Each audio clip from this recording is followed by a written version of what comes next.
Ahojte, práve mi to všetko prišlo a preto sa vám takto ozývam.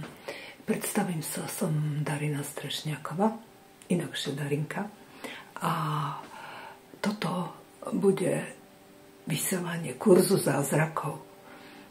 Prečo kurzu zázrakov? Pýtate sa možno už z jedného dôvodu. Pretože hoci je čas predvianočný a ľudia sa tešia na tie sviatky, tak predsa len majú všetkého veľmi, veľmi veľa a sú zahltení rôznymi negatívnymi informáciami, ktoré im ten život nerobia radostnejšími, práve naopak. A ja by som bola rada, keby sme to celé zmenili a začali sa spoločne tešiť zo života. A prípada mi to v tejto možne nemožnej dobe ako malý zázrak. Tešiť sa zo života, keď je všade toľko nie celkom vhodných situácií a byť naozaj tým niekým, čo je šťastný, tak je to malý zázrak.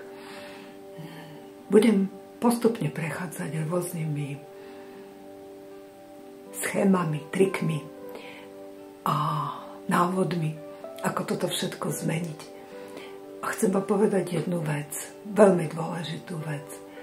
Vždy je riešenie, vždy je východisko. A dobré východisko. A nikdy nie je len jedno. Vždy je ich viac. A stačí si vybrať. A nebáť sa, že Bože, čo som si to vybrala, bude to dobré, správne, podarí sa mi to? Nie.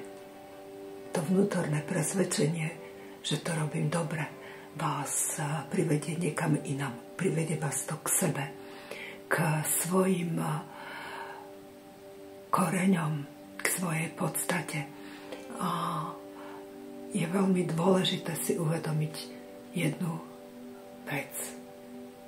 Ja som ten najdôležitejší človek pre seba. Ja sa venujem plne sebe. Ja si v seba vážim. Ja si dávam všetko, čo treba. A nehľadám to šťastie vonku.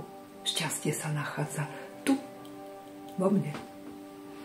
Takže je to malý zázrak, že ho mám stále spolu pri sebe.